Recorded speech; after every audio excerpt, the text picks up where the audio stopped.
derivation, subsidy and shore period funds, 9 states received 625.43 billion naira in 2 years. Investments in free trade zones hit $30 billion, create 150,000 jobs. Oil prices dip as dollar strengthens, remain on track for weekly rise. Hello, I'm Leokating Babatunde, welcoming you to this edition of Business Express. It is coming to you on the network service of the Nigerian Television Authority, DNTA.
9 oil-producing states have received a total of 625.43 billion naira, 13% oil derivation, subsidy and shore period funds from the Federation accounts in the last 2 years, 2021 to 2022.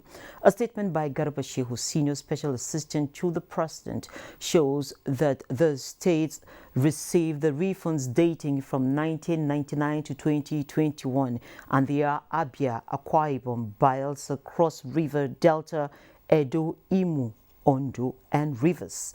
Data obtained from the Federation account Department Office of the Accountant General of the Federation show that a total of 477.2 billion naira was released to the 9 states as refunds of the 13% derivation fund on withdrawal from excess crude account without deducting derivation from 2004 to 2019, leaving an outstanding balance of 287.04 billion naira.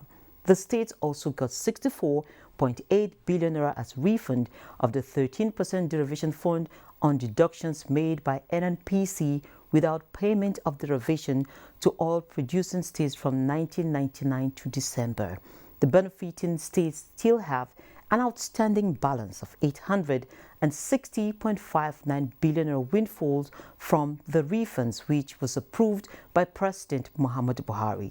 The statement pointed out that from the 13% derivation fund dated 2004 to 2019, Abia State received 4.8 billion naira with outstanding sum of 2.8 billion naira. Akwa Ibom received 128 billion naira with outstanding sum of 77 billion naira. Bayelsa got 92.2 billion naira, leaving an outstanding of 55 billion naira. Cross River got a refund of 1.3 billion naira with a balance of 792 million naira. Delta State received 110 billion naira, leaving a balance of 66.2 billion naira. Edo received 11.3 billion naira with a balance of 6.8 billion naira. Imo State 5.5 billion naira with an outstanding sum of 3.3 billion naira. Ondo State 19.4 billion naira with an outstanding sum of 11.7 billion naira, while River State was paid 103.6 billion naira with an outstanding balance of 62.3 billion naira. The states were paid in 8 installments between October 2nd, 2021 and January 11, 2022, while the 9th to 12th installments are still outstanding. Under 13% derivation fund on deductions made by NNPC without payment of derivation, the 9 oil-producing states were paid in 3 installments this year, with the remaining 17 installments outstanding. Meanwhile, the benefiting states shared 9.2 billion naira in 3 installments in April, August, and November 2022 as refunds on the 13% derivation exchange rate differential on withdrawal from the excess crude account ECA. Similarly, all the 9 states received 4.7 billion naira each, totaling 42.34 billion naira as refunds on withdrawals for subsidy in Sure P from 2009 to 2015, paid on 10th November 2022. The Federation account also paid 3.52 billion naira each as refund to local government councils on withdrawals for subsidy in Sure P from 2009 to 2015 on the same date in November.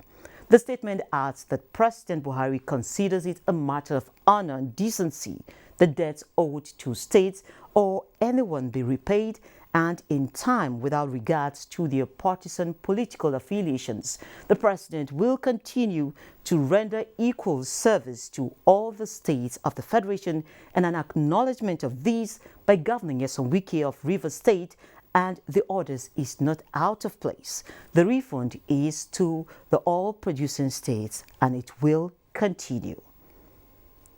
Now there you have it. Information and Culture Minister Lai Mohammed has restated that the present administration under President Muhammadu Buhari has consistently supported states with funds to enable them deliver on the dividends of democracy.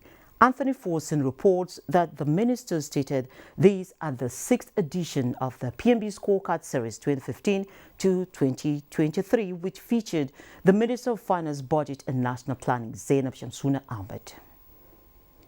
I make bold to say that no administration since the beginning of the current political dispensation in 1999 has done more than the Buhari administration in supporting states with all sorts of financial interventions.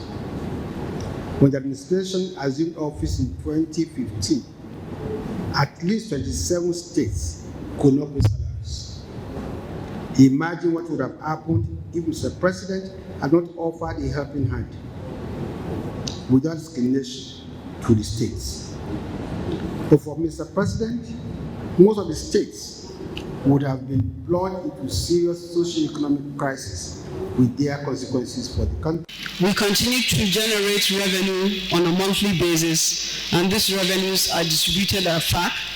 And to continue with the tradition of transparency, we actually disclose how much is distributed on a monthly basis to the various tiers of government. And as policymakers and operators of free trade zones converge in Abuja, President Muhammadu Buhari says the annual gathering will enhance intra-African trade and promote peer review by the operators in what he describes as a game changer for Africa's industrialization. In a message to the 7th annual meeting of the Africa Economic Zones Organization and 5th Symposium on Special Economic Zones of the African Union, the President expressed worry over Nigeria's inability to attain full potential 30 years after the start of the free zone scheme in the country. Free trade zones have been a tool that countries around the world have used to expedite and encourage foreign commerce and industry. Nigeria's free zone schemes was first developed with the idea of utilizing the Export Processing Zone Schemes (EPZ) to promote export-oriented industries. The scheme has been able to record significant milestones, giving birth to landmark infrastructure projects that have the potential to completely transform the local and regional business environment. For President Muhammadu Buhari, more still needs to be done. The scheme in Nigeria still lacks in delivering key economic developmental indices compared to what has been attained by free zone schemes in other climes. Nigerian free zone operators should therefore be ready to learn from their colleagues in this meeting. We still have a lot of room to improve, and we are learning from best practices across the world. That's why it's very important for us to attend AZO events. Over the past 5 years, 60 million jobs have been created in agro-processing, industrial fields, and services, and more than $2.6 billion has been invested in the development of special economic zones projects in the continent. Africa has an abundance of natural resources, oil, gas, minerals, and metals, as well as an extensive blue economy that must be rapidly industrialized. We need to do more in the future to broadly involve the African SEZ among several stakeholders of the African economic integration agenda. While the African region is home to about 17% of the world's population, it only accounts for 2.5% of global trade. With the theme African Special Economic Zones ending for resilience and accelerator for sustainable industrial value chain, participants are focused on an industrialized Africa befitting for all. And ahead of trading in Africa's continental market, government and business leaders across the continent have described the free trade zone schemes as the continent's game changer if the right policies are implemented and required infrastructure provided. This was at the 30th anniversary symposium of free zone schemes in Nigeria. The time is now, and we need to build on the opportunity before us. Jobs have been created in agro-processing, industrial fields, services, and more than 2.6 billion US dollars have been invested in the development of the SEZ projects across the continent. Nigeria has leveraged on this concept to offer enabling business environment that has so far attracted about 26 billion US dollars investment through the existing 46 free trade zones and about 625 enterprises operating within those enclaves. Now it's been 30 years of economic zones in Nigeria, and I have joining me an investment and economic development expert, Ogbonna Okuku, to take a deeper look at how these zones have impacted the economy and how they will shape the future. You're welcome to Business Express. Yeah, thanks for having me, Leah. Yeah, perhaps we start by you telling us how has Nigeria fared in utilizing the economic zones? No, we have fared basically well. Let me use the word fared well because you know how investors think. Investors reason from where they don't want to see encumbrances. They're looking for how to untie barriers. Mm-hmm. Yes, Nigeria is a good place for people to do business, but when the free trade zone thing was created, it made it a lot easier for people who don't want to, who want a one-stop shop arrangement for them to just come in and do their business. So they felt a bit more comfortable, and then they decided to go, putting their money in some of those free trade zones. Okay, Nigeria has been looking to deepen income, let's say, from non-oil sources. And of course, on the other hand, we're also looking to stamp feet in the intra-African trade space while the whole continent look at it. But then where will be the place of these zones when we're talking intra-African trade? Now, first of all, we need to even look at what these special economic zones are supposed to be doing. Mm-hmm. See, for industrialization, two things are involved. You must look at skill and specialization. Now, if skill, specialization, and the next thing is scaling. Now, if you have zones where you have specialized products that can come out of those places, and then you put in the required infrastructure, when I say, shared infrastructure where different businesses can come and coexist and then use, similar infrastructure that you've been able to put in place, first things first, it reduces their cost of production, and then raw material supply becomes a bit easier. So now, if that infrastructure is there, and then the market which they require is something that they can actually get from the same spot. So it makes it a lot easier for everybody that wants to come and do business there. So have we done well? Yes, I would say we are just scratching the surface, because whether you like it or not, there's still so much that we've not been able to do, because the economy is so large, and then we've just done minimally with the Lagos Free Trade Zone, where you have the refinery project, coming on stream soon, and then basically we've not done so much when it comes to agriculture as regards this, the free trade zone. So I still think there's so much we need to do as far as I'm concerned. So we need to be able to get investments into making that infrastructure, providing the infrastructure that will make it easier for transactions to flourish. Okay, now Africa is accounting for only 2.5% of global trade, but then when you see the population, I mean, compared to the percentage of the population we're contributing to the global population, where should we be looking at? You're already identifying some of those things that are missing. How do we actively get ourselves industrialized beyond the talking? Now, see, first is first, and I always say that one of the biggest issues we have when it comes to industrialization is our ability to even have that basic infrastructure power to make sure that our industries can actually function. Unless you're talking about industries that won't require, those level of power. Maybe you provide power within that particular space. Yes, that can work. Now, if you create an ecosystem where there is a complete layout where industries can just come and plug in and play, it becomes a lot easier. That's what I said. See, we still need a lot of investment in that area. So I think first things first, what we should do is to be able to source for investment to provide those basic infrastructure that we need in those economic zones. Then number two, we'll now begin to look for specialized industrial technology providers who will be able to support that particular zone.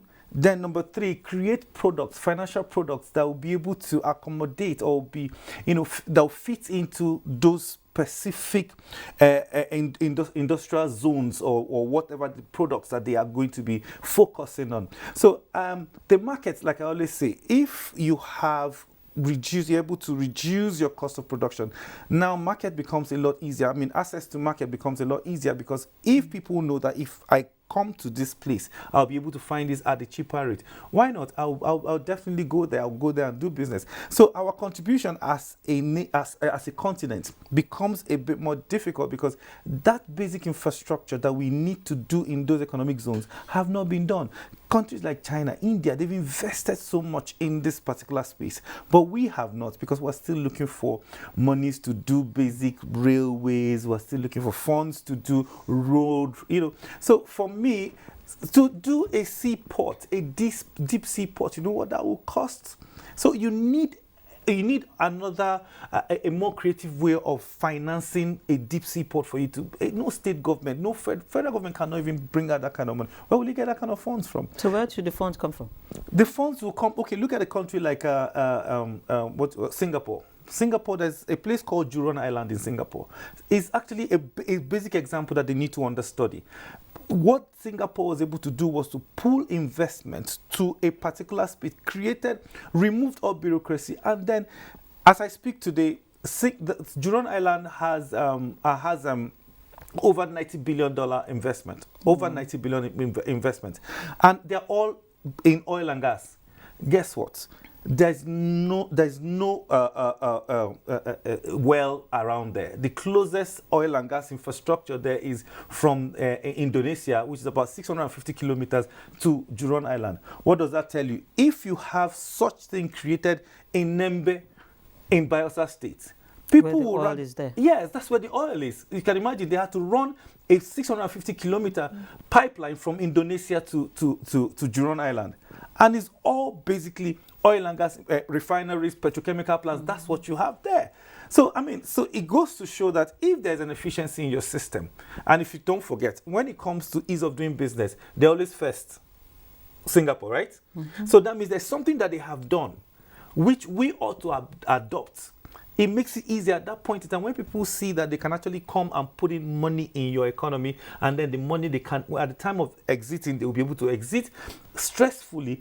See, whether you like it or not, and on the chessboard of investment, there's always the $900 billion looking for where to go to. Every time you turn, you will see that money there, because investors need to make more money, but you need to create that efficiency within your system, because now it goes to show that in as much as investors look for their raw materials seeking, their natural resources seeking, they are looking for market, with your population. One thing is very key to them: efficiency in the system, because if Jurong Island have been able to prove to us that you don't need an oil and gas gas infrastructure. And what I mean infrastructure, as in you don't have a deep well or to bring out crude oil for you to have a refinery. And they do. And it's working, and people are going there to buy. And I won't be shocked if NNPC is buying from there. So, I mean, I'm just trying to say that efficiency is everything. So if you're able to create an efficient system, you will see investment will begin to flow to you. Can you work here? Of course, it can work anywhere. It can work in Sobibo. It can work anywhere. It's a system. You create it. You are very deliberate about it. You make sure that everybody aligns. You cascade from the federal level to the state level. Everybody will know this is my role. It is not when you're moving truck. I say this. It is easier for you to move goods from China through Benin Republic to Ibadan than for you to move goods from Macmillan bus stop, that's already on the express, to Lagos from Ibadan Express, to move it to Benin Republic. It's easier from China. Look at the distance. Why? Because as you are moving, one person is stopping you on the road at their local government. Somebody is disturbing you, their youth. This one. So it is something we need to sit back and have this well-structured, designed, strategic, systematic way of making sure that we see things from an investor's prism. That works for everyone. That works for everyone. Everybody's comfortable. Okay, I must sincerely thank you, Ogbonna, for making our time to come on the program. All right, thank you for having me. Great. So we move on. The federal government is partnering the United States to implement the food systems transformation pathways in Nigeria. Boste Eba reports that the strategic pathways are to increase food production through storage and distribution across various regions and states. According to the World Food Programme, in just 2 years, the number of people at risk of acute food insecurity increased from 135 million in 53 countries pre-pandemic to 345 million in 82 countries. Fueled by conflict, climate change and COVID-19, the crisis is escalating as the war in Ukraine drives up the cost of food, fuel and fertilizer. Nigeria is not left out of this challenge. To this end, the federal government is supporting programs that will build long-term resilience as well as inclusive and sustainable food systems to attain food security. Declaring the sensitization workshop open, the Minister of State for Budget and National Planning, Clem Agba, disclosed that the transformation would help Nigeria fight poverty, unemployment and effects of climate change. Today, if what we produce today, we are able to get it to the market, it will be self-sufficient.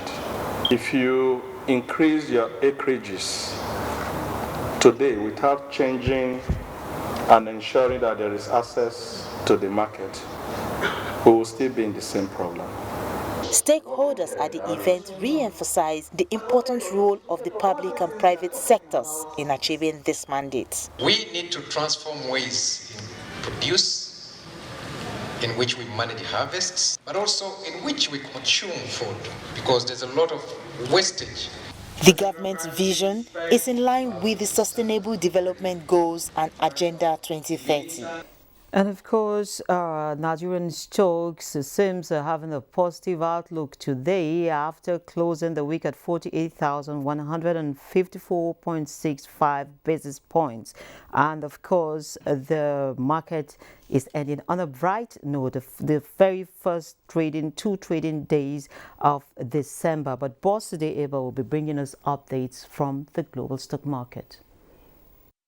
Friday is the final monthly employment report before the Federal Reserve's two-day meeting on December 13 and 14, in which the central bank is expected to raise its Fed fund target rate by half percentage point. Stock futures in the U.S. fell slightly Friday as investors looked ahead to the November jobs report for insight into the health of the economy. Futures tied to the Dow Jones Industrial Average were off by 42 points. S&P 500 futures lost 0.09% and the Nasdaq 100 futures also fell 0.16%. European market opened lower on Friday as investors closely monitored news from China over its zero-COVID policy and looked ahead to U.S. non-farm payrolls data. DAX was 0.28% positive, while FTSE and CAC 40 depreciated. Markets in Asia mostly fell while investors looked for clarity after China signaled side easing of its stringent COVID restrictions. In Japan, the Nikkei 225 traded 1.59% lower at 27,777.90. Shanghai Composite 0.29%, and the Hang Seng Index also dipped 0.33% across 18,675.35. Most Africa markets posted on negative territory, while Ghana's GSE Composite was marginally positive. And just a quick reminder that while most of the markets are closing out the week red, Nigeria has added 1.05%. That wraps Business Express for this week. Remember to send in your comments, observations, and suggestions. Also be informed that all previous episodes are available on YouTube on the NTS channel. You can also communicate with us via our various social media platforms. The program returns Monday at 3 p.m. I am Leah Katung Babatunde, wishing you a splendid weekend, and God bless Nigeria.